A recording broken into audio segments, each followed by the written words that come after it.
Now, Kenya is on track to host the CAF African Nations Championships, popularly known as CHAN, after the government paid the hosting rights before the April 3rd deadline, according to Sports Cabinet Secretary Salim Mvurya.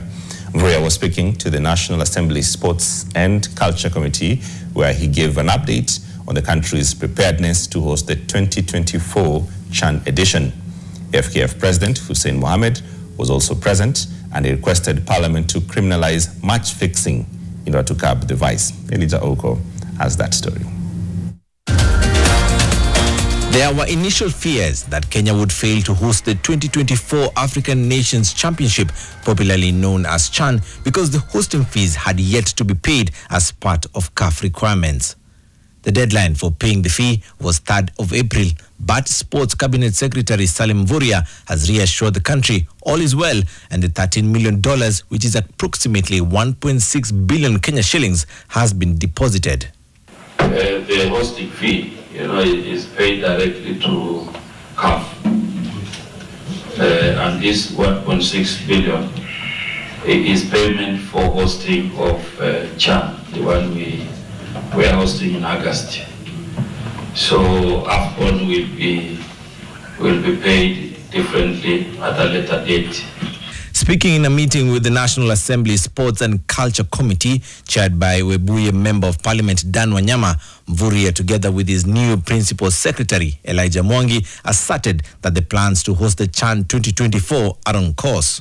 The CS updated the committee on the renovations happening at the Moi International Sports Center, Kasarani, and he revealed that the VVIP pavilion has been expanded, changing rooms completed, together with the media center. The press conference center and the playing surface are up to standard. And this stadium has two phases, phase 1 for CHAN preparation and phase 2 for AFCON preparation. However, there were concerns regarding the safety of Nyayo National Stadium. The facility hosted the Harambee Stars versus Gabon FIFA 2026 World Cup qualifier and the Mashemeji Derby in an FKF Premier League encounter. Crowd control management was a major talking point. What I want to say is that there is no cause for alarm. Even though we saw a bit of challenges there, it helped us to see the defects. These were basically test matches, to see what can happen. So now we have known about the gates, we have known about the positioning of security, and one of the things we have decided is that key matches will be played in Kasarani.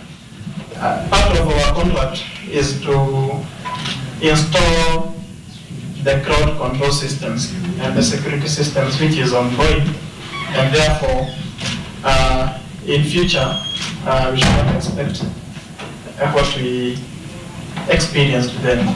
Football Kenya Federation President Hussein Mohammed also met the committee and gave an update on the situation in the federation since taking office. One of the key issues that was highlighted was the match-fixing allegations involving the Harambee Stars goalkeeper Patrick Matasi. Both will confirm you have received. Okay. Then deal is on. Okay. That first half, bro, what we want must come. Yeah. Okay. Do you have any legislative proposals this committee can pass in the House? We're already in discussions. There's two ways to go about it. We can either propose new legislation and have a draft and work closely with this team and other members of parliament and stakeholders, go through that process. And option 2 is, could we look at maybe an amendment to the penal code? And I think the second option might be a shorter route.